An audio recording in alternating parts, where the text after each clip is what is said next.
Hello fellow astrologers, and welcome back to the Astrology Keyrings Fundamental Series. In this video, G1, we're going to talk about freeware for astrology.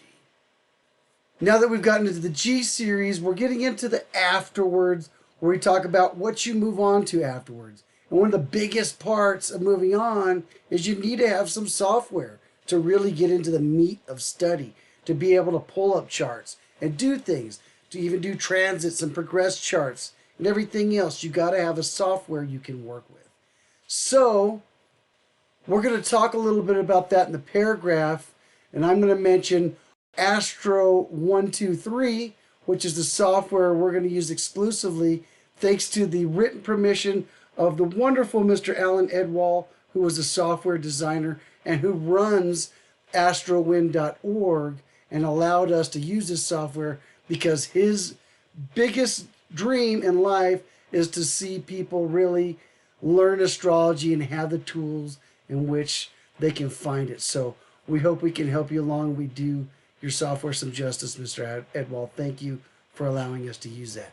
With that being said, I'm going to read the paragraphs here, go over some things, and afterwards we're going to go over to astro123, and I'm going to show you how to download the software, load it to your computer, and set up your first birth chart so you can get ready to use the software. And later on, when we do our series, when we do series on actual birth charts, you'll actually see us using this software, and we'll explain more in detail how to use those parts as we do those charts.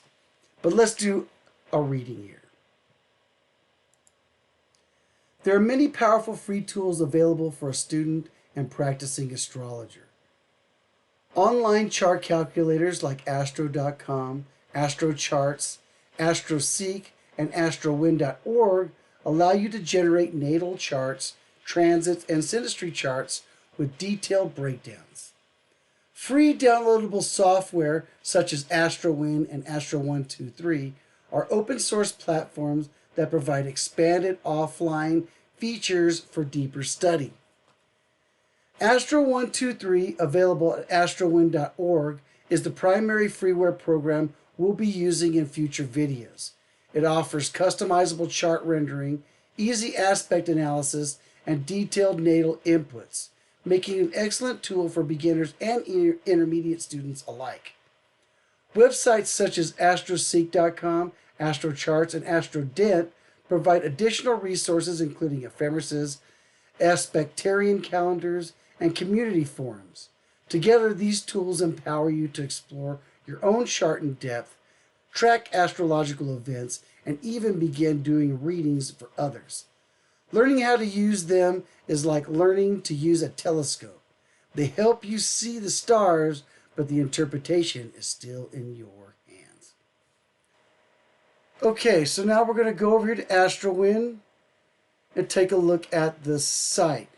If you look right here, I did mention earlier free reports. They do have free reports. You can plug in your natal stuff. It'll do a free report for you.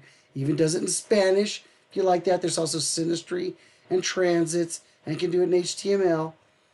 There's a number of tools to some different things like different ephemerises, natal chart meanings, and stuff like that.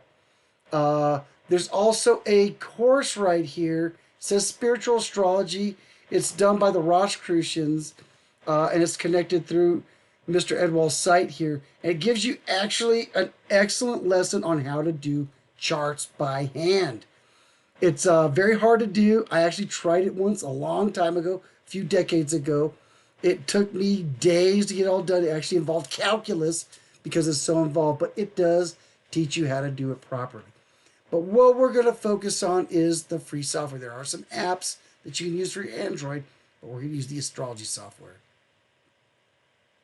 Now, as you can see, there's a bunch of different softwares down here that you can download. Some of them are kind of redundant. It actually shows like Astro1, some of these other ones. The same as it does up here. This gives a little bit more of a descriptor of what you're downloading.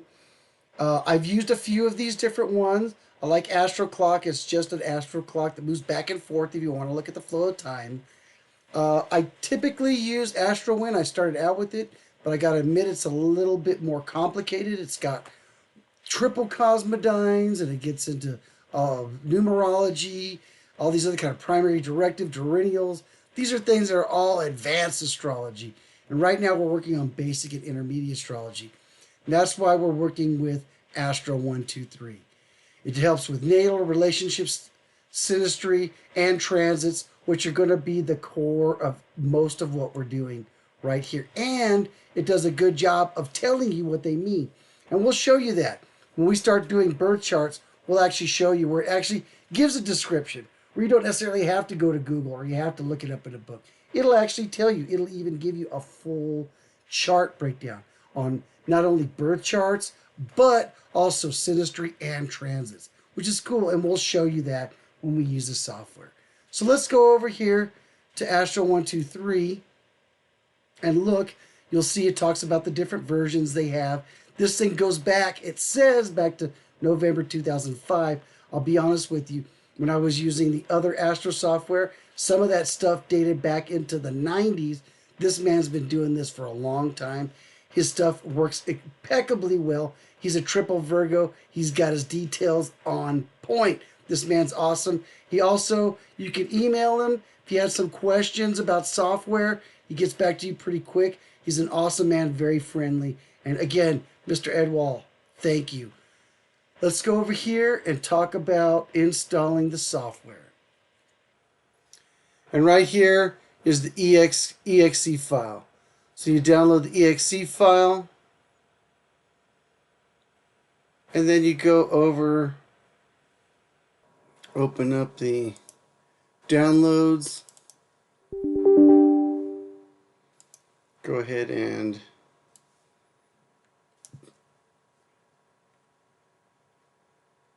go through the setup wizard, agree. One thing I do want to mention, you want to remember where your pathway is. In the next video, we'll talk about backing up a little bit of your stuff. Right here is the browse button. If you want to set up to a certain pathway other than just the regular C, you can. But just remember where you leave it, because later on we'll talk about that. Go ahead and say yes. You don't want a start menu folder, but you do want a desktop icon. Let's go do the install and launch. And bam, it should launch this little tab here. Let me close this behind it. And we'll minimize this. Hit continue. Pop, it should bring up these 5 tabs. I mentioned the tip of the day has a couple of different tips. You can scroll through and do that. If you don't like that, we can show you later on how to turn that off. Go ahead and close that for the time being. But these are your main windows. Let me pull this down a little bit. It's brand new. Has all your little extra. This is your main tab bar. It's got a bunch of these tabs. We'll go over those a little bit more in detail in just a minute. This is your natal window where you enter in all your your birth information. And over here you have your names. Once you actually collect a number of different birth charts, you'll have names listed here. You're going to collect them all. And this is for the secondary chart. Secondary chart, when we get into transits and synastry, you'll find out more about how these work, where we bring in a second chart to overlay, to look at all of the aspects between them, to find out compatibilities, or to see how things are going along with the transit, things that are happening in your life. But again, that's going to be in our intermediate series, which is a whole other video series we're going to do next when we get into transits and synastry. But right here, we're going to go ahead and put in a birth chart. So the first thing we want to put in is the name. And let's do Dad. All right. Dad was born 8/10/1973 at 1:15 a.m., not p.m. Now, the rest of the stuff, we're going to look at the cities. Now, this says names. We need to switch this over. Right here it says click here for cities. Click that for cities. Click that for cities. They'll switch over. Right here you see it says GA to MA. That's Georgia to Massachusetts. Now, Dad was born in Hickory, North Carolina, and none of these are Hickory, North Carolina, so we'll have to change the list. And it should pop up this guy. Now right here, we're going to look here, and it shows all the different lists of locations, areas. Right here starts at Arkansas to Florida, Australia, California has its own list, Canada, Europe, little pieces of Yugoslavia, favorites I'm not so sure of, but Georgia, Massachusetts, what we're on, India, Maryland to New Jersey, New Mexico to Rhode Island, Romania, South Carolina, Wyoming, and the whole rest of the world. Now, we probably want right here between MD and NJ, because that'd be NC, would be North Carolina. Now, if it's not on one of these lists, we're going to have to Google the GPS location. But let's select that one. And it'll change right here. You guys see there's a couple NCs, so we're on the correct one. Let's scroll down here and see if we can find Hickory, North Carolina. All right, here's the H's. H's. Oh, I do not see Hickory. So you know what that means. We're going to have to come over here and break out GPS coordinates. Now I tend to use, I just Google in GPS degrees, minutes, seconds. Right here, GPS coordinates. This is one I use. It's pretty simple. It allows you to come up here. You just clear out this whole tab. Type in Hickory, North Carolina, USA. Oh, wow. Hickory, North Carolina. There it is. Gives you the information. And we want to use these right here. This is the actual degrees, minutes, and seconds. We don't want to use these because this is like the super hyper details. We just want degrees, minutes, seconds. So right here we'll start with this north 3543. Let's minimize. All right, here's the north section. So we want 3543. And let's go back to that again. 8120 west. Let's plug that in. 8120 west. Now, you also need to change the time zone. That's very important. And one thing about this software, you have to change the time zone. And the time zone for Eastern time, that's in Eastern time, is 5. Now, on August the 10th in 73, they were in daylight savings.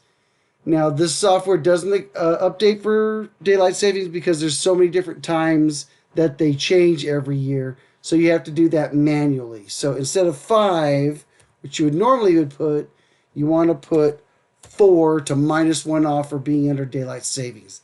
If it's standard daylight time, you leave the regular 5. If it's central or mountain, it's different. But for daylight savings time, you want to leave the 4.